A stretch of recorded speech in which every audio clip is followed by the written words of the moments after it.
Okay guys, तो हमने microsomal enzyme और नॉन माइक्रोसोमल एंजाइम एंजाइम की दो कैटेगरी में हमने एंजाइम को क्लासिफाई करा था। तो माइक्रोसोमल एंजाइम वो एंजाइम थे जो कि माइक्रोसोम के अंदर होते हैं। माइक्रोसोम कहाँ पर होते हैं? जो स्मूथ एंडोप्लाज्मिक रेटिकुलम होता है उसके अंदर माइक्रोसोम प्रेजेंट होते हैं। तो जो एंजाइम यहाँ पर प्रेजेंट होंगे स्मूथ एंडोप्लाज्मिक रेटिकुलम के अंदर, उसको हम माइक्रोसोमल एंजाइम कहेंगे। और जो इसके अलावा कहीं पर भी प्रेजेंट होगा उसको हम नॉन माइक्रोसोमल एंजाइम कहेंगे। जो माइक्रोसोमल एंजाइम होते हैं वो जनरली क्या होता है कि वो एंजाइम को इंड्यूस भी कर सकते हैं और वो जो है एंजाइम को रिड्यूस भी हो सकते हैं, यानी कि इंड्यूस और रिड्यूस दोनों हो सकते हैं। कौन? Microsomal enzyme.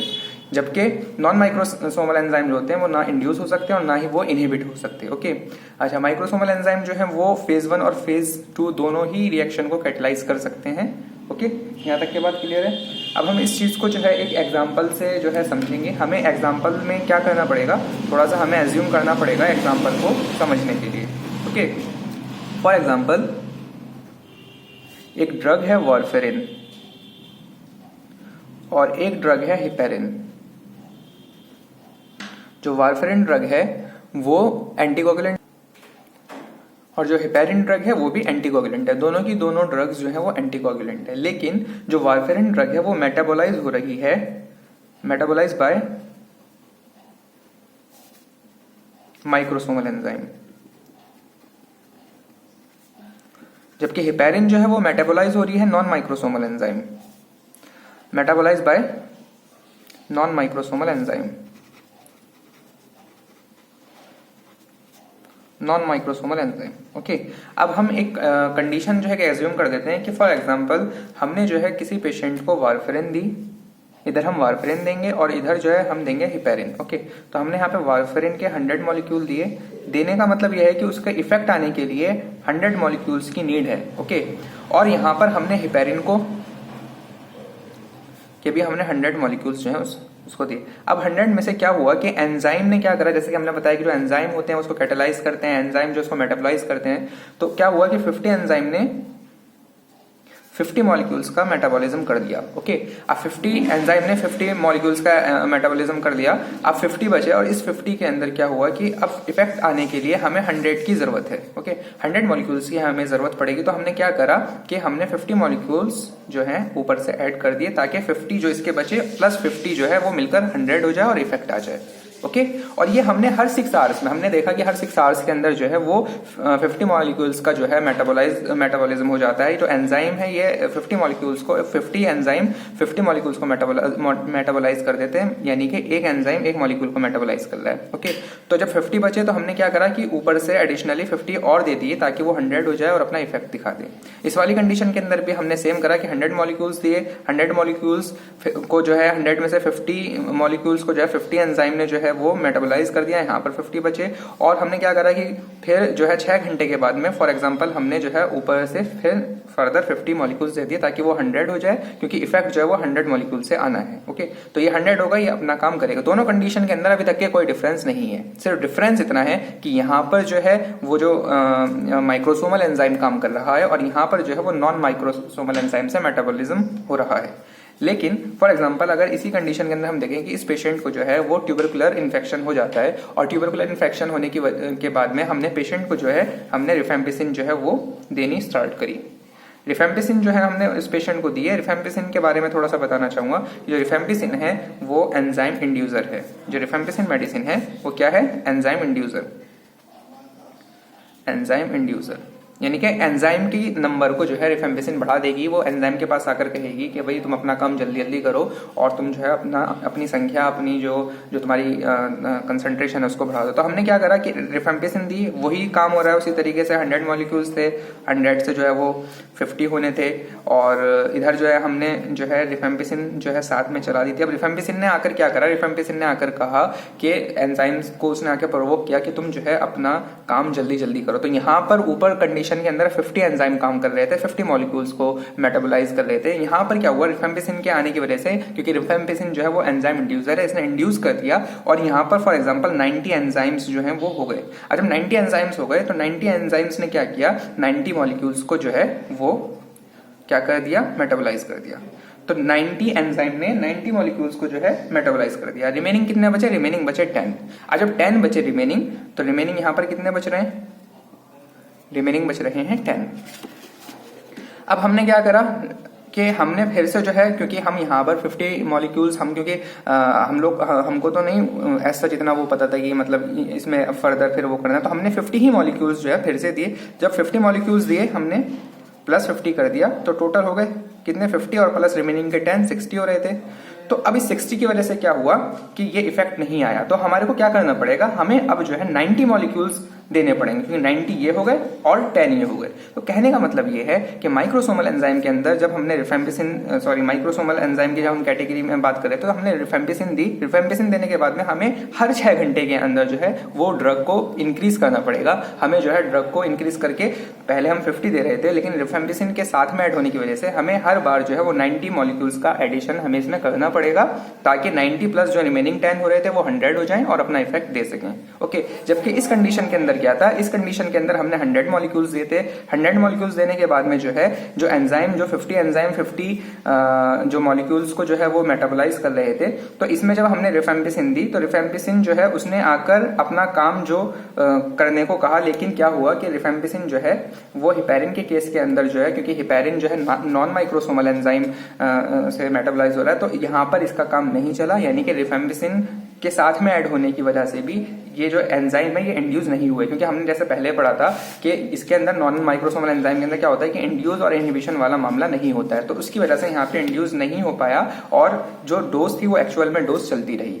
ओके, तो हमने क्या करा कि फिर 6 आवर के अंदर हमने क्या करा, प्लस 50 मॉलिक्यूल हमने और ऐड कर दिए। तो इसके अंदर डोज एडजस्ट करने की जरूरत नहीं है, जब मतलब नॉन माइक्रोसोमल एंजाइम में डोज एडजस्ट करने की जरूरत नहीं है, जबकि माइक्रोसोमल एंजाइम के अंदर हमें डोज को एडजस्ट करने की जरूरत है। ओके, तो ये एक एग्जाम्पल तो हो गया, पहला जो था वो किसका था, इंड्यूस वाला। ओके, अब जो नेक्स्ट एग्जाम्पल है वो हो जाएगा इनहिबिशन का।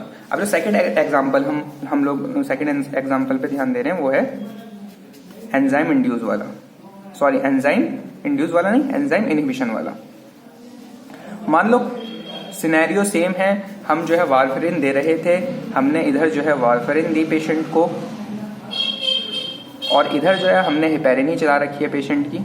ओके, अब क्या हुआ कि हम जब वारफेरिन दे रहे थे तो वारफेरिन देने के बाद में क्या हुआ कि पेशेंट को जो है कुछ एसिडिटी की प्रॉब्लम आई और हमने जो है एक मेडिसिन, एक ड्रग जो है वो हमने प्रिस्क्राइब कर दी, सिमेटिडिन। इधर भी सिमेटिडिन दी और इस कंडीशन के अंदर भी हमने सिमेटिडिन दी। सिमेटिडिन थोड़ा सा बताना चाहूंगा, सिमेटिडिन जो है वो क्या है, एंजाइम इनहिबिटर।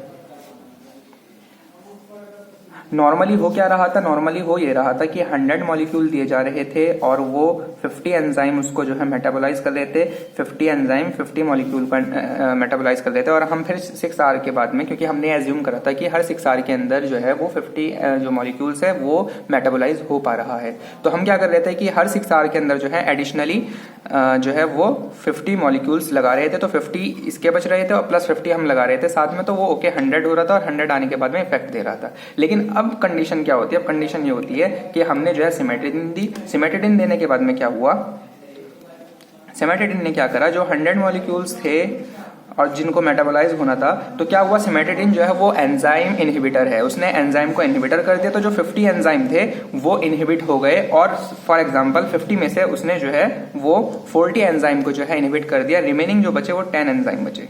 अब 10 एंजाइम जब बचे तो 10 एंजाइम ने जो है वो सिर्फ 10 मॉलिक्यूल्स को जो है उसने जो है क्या करा, मेटाबोलाइज करा। और हम जो है क्या कर रहे थे, हमने क्या करा कि अब यहाँ पर 10 एंजाइम थे, 10 एंजाइम ने क्या करा कि 10 मॉलिक्यूल को जो है वो मेटाबोलाइज कर दिया। अब रिमेनिंग कितने बच रहे हैं, रिमेनिंग बच रहे हैं 90। अब 90 जो बच रहे थे, अब रिमेनिंग में कितने बचे यहाँ पे, क्योंकि इस एग्जाम्पल के थ्रू हमने रिमेनिंग में हमें बच रहे हैं 90 मॉलिक्यूल और हम हर 6 आवर के अंदर क्या कर रहे थे, हम हर 6 आवर के अंदर जो है वो 50 मॉलिक्यूल्स का ऐड कर रहे थे, तो 90 प्लस 50। तो यहाँ पर हमने क्या करा कि 90 तो जो हो रहे थे बच रहे थे, प्लस हमने 50 को करा, तो ये हो जाते हैं 140। 140 होने के बाद में क्या होता है, ये कर देता है डेवलप टॉक्सिसिटी, क्योंकि 90 प्लस 50 हमें तो इफेक्ट जो है 100 मॉलिक्यूल से आ रहा था, उस मेडिसिन को प्रॉपर वर्क करने के लिए 100 मॉलिक्यूल्स की जरूरत थी, लेकिन क्योंकि इसने क्या करा, सिमेटिडिन ने जो है एंजाइम को इनहिबिट कर दिया। एंजाइम इनहिबिट होने की वजह से जो 50 पहले थे, इस वाली कंडीशन में 50 थे, 50 से जो है वो 10 बचे, इसके 40 बचे और हमने क्या करा फिर 40 में हमने 10 एंजाइम ने 10 एंजाइम ने जो है वो 10 मॉलिक्यूल्स को जो है वो मेटाबोलाइज कर दिया। रिवेलिंग में 90 बचे और हम हर 6 आवर के अंदर 50 मॉलिक्यूल्स को ऐड कर रहे थे, तो 90 प्लस 50 जो है 140 हो गया, इसने टॉक्सिसिटी कर दी। जबकि इस कंडीशन के अंदर यहाँ पर जो है नॉर्मली यहाँ पे 100 मॉलिक्यूल्स चल रहे थे, 100 मॉलिक्यूल्स 50 एंजाइम वाला खेल यहाँ पर सेम है बिल्कुल। तो 50 जो है वो 50 बचा, फिर हर 6 आवर के अंदर हमने क्या करा यहाँ पर प्लस 50 कर दिया।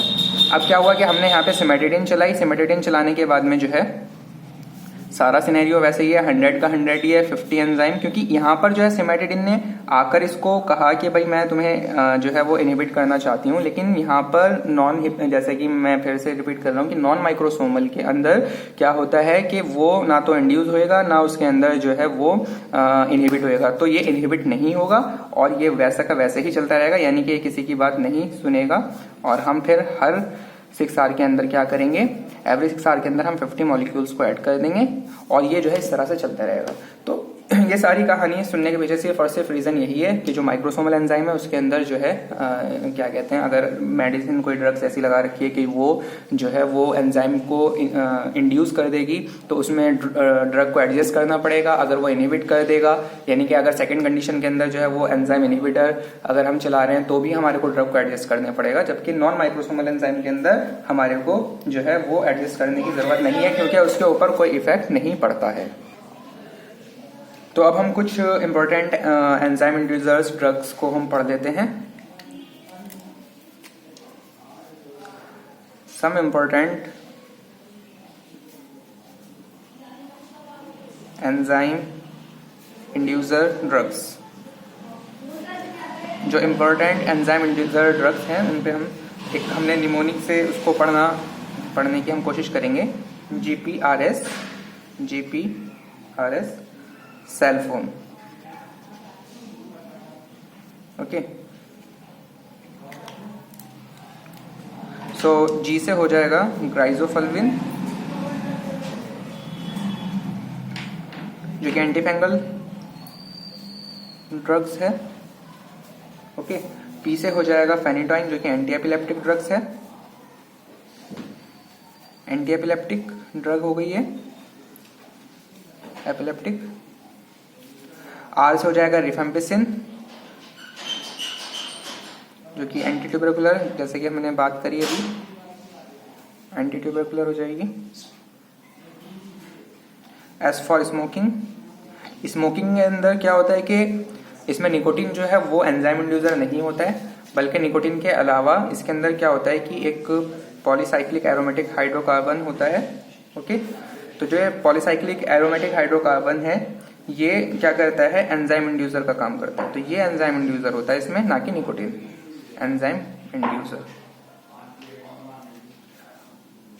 C से हो जाएगा कार्बामाजिपिन। कार्बामाजिपिन जो है वो भी एंटी एपिलेप्टिक ड्रग है, एंटी एपिलेप्टिक है ये भी। और P से हो जाएगा फिनोबार्बिटोन, ये भी अगेन एंटी एपिलेप्टिक ड्रग है, ओके। तो ये जो कुछ इंपॉर्टेंट ड्रग थी जो कि इंड्यूसर यानी कि एंजाइम इंड्यूसर ड्रग्स थी, ओके। इसका जो निमोनिक था वो GPRS सेलफोन था, ओके। तो अब ये हो गया है इंपॉर्टेंट एंजाइम इंड्यूसर ड्रग्स। अब कुछ इनहिबिटर वाली ड्रग्स देख लेते हैं। तो important enzyme inhibitor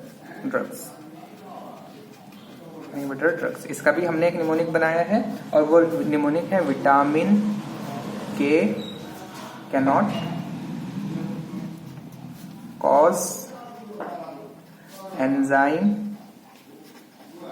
inhibition, okay. तो इस निमोनिक से हम जो एंजाइम इनहिबिटर ड्रग्स की जो वो है कौन कौन से नाम है, तो V से हो जाएगा वेल्पोरेट जो है वो क्या है, एंटी एपिलेप्टिक है, एंटी एपिलेप्टिक। K से हो जाएगा कीटोकैनाजोल, एंटीफंगल,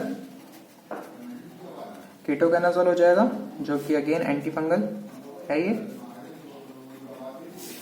कैनॉट से हो जाएगा यानी C से हो जाएगा सिमेटिडिन जो कि देते हैं हम पेप्टिक अल्सर में, ओके। उसके बाद में अगेन सी से हो जाएगा सिप्रोफ्लॉक्सासिन,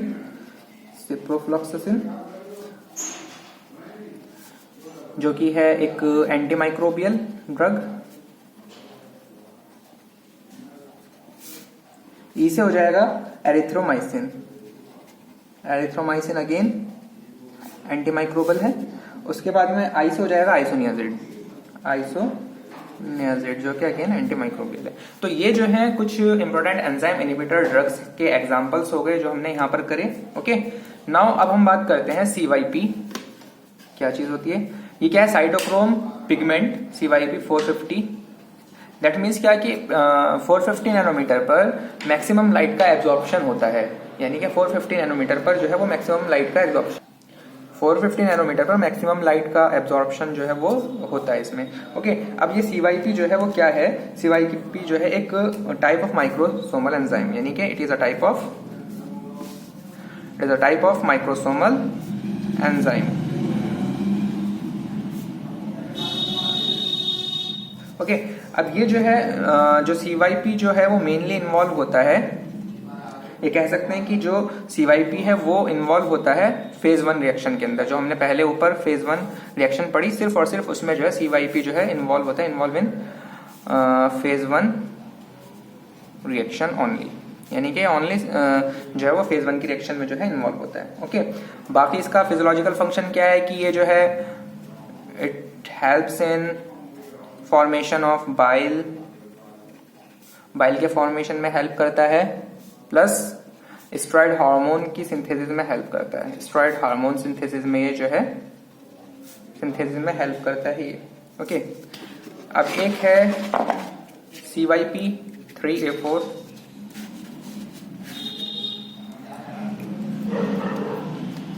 CYP 3A4.1। अब इसके अंदर जो है वो 3 जो है वो क्या है, फैमिली है। ए जो है वो क्या चीज है, सब फैमिली। उसके बाद में 4 जो है वो क्या है, आइसोफॉर्म है। और जो ये 1 था ये क्या है, जीन नंबर है। ओके, अच्छा, जो मैक्सिमम ड्रग्स होती है वो मेटाबोलाइज होती है CYP 3A4.1 से। तो maximum drugs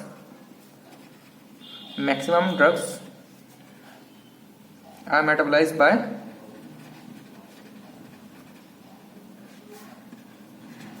CYP 3A4। Then after, उसके बाद में after it CYP 2D6। Okay, तो मैक्सिमम तो क्या होता है, ज्यादातर जो ड्रग्स होती हैं वो CYP 3A4 से जो है वो मेटाबोलाइज होती हैं, और उसके बाद में जो है वो 2D6 से जो है वो मेटाबोलाइज होते हैं। ओके, अब हम कुछ इंपॉर्टेंट ड्रग्स पढ़ लेंगे जो कि मेटाबोलाइज हो रही है CYP 3A4 से। ओके, तो ड्रग्स मेटाबोलाइज बाय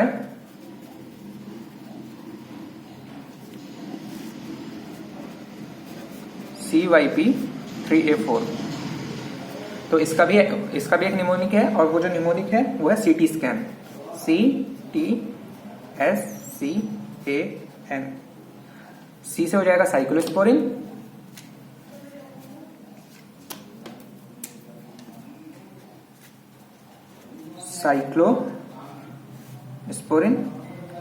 इम्यूनोसप्रेसेंट है। ओके, उसके अलावा कैल्शियम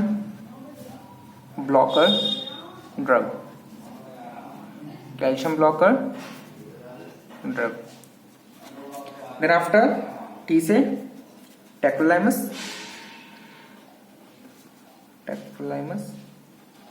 देन आफ्टर एस से स्टेटिन, देन आफ्टर सी से सप्राइड, एस्टिमाजोल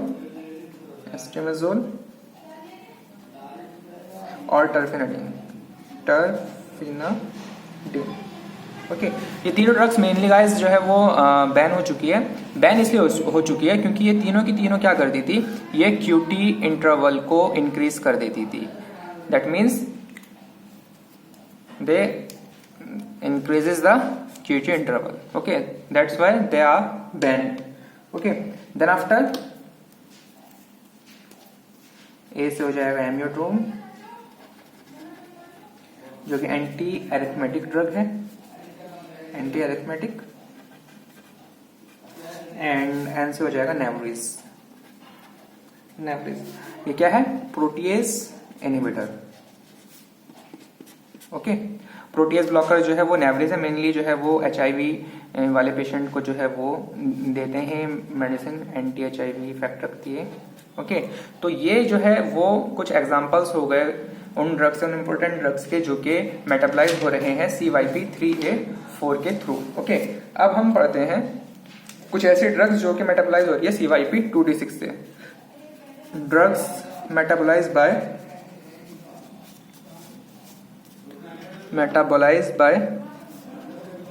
CYP2D6। ओके, तो ये मेनली इसके अंदर जो है जो बीटा ब्लॉकर्स हैं, जो बीटा ब्लॉकर्स हो गई वो CYP2D6 से मेटाबोलाइज होती है। उसके अलावा एंटी डिप्रेसेंट, जो एंटी डिप्रेशन वाली ड्रग्स हो गई वो भी जो है वो CYP2D6 से मेटाबोलाइज होती है। उसके अलावा एंटी एरिथमेटिक जो ड्रग्स होती है, एंटी एरिथमेटिक, वो भी जो है वो मेटाबोलाइज होती है किससे? CYP2D6 से। ओके, देन आफ्टर कुछ हम पढ़ लेते हैं drugs metabolise bye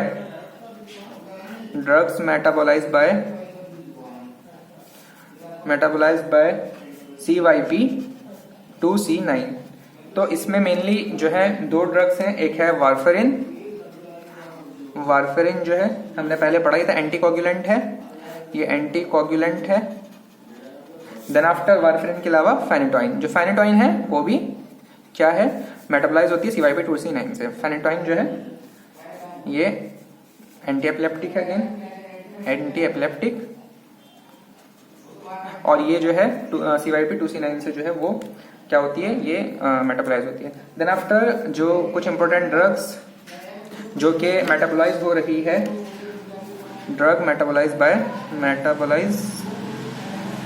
bye CYP2C19। तो ये जो CYP219 से जो मेटाबोलाइज हो रही है, इसके अंदर मेनली क्या होता है? PPI जो ड्रग्स होती हैं वो इससे जो है CYP2C19 से होती है, और PPI के अलावा क्लोपिडोग्रिल जो है ये भी क्या करती है? CYP2C19 से जो है वो होती है, मेटाबोलाइज होती है। अब इसके अलावा एक और जो है बच रही है, यानी कि जो ड्रग्स मेटाबोलाइज बाय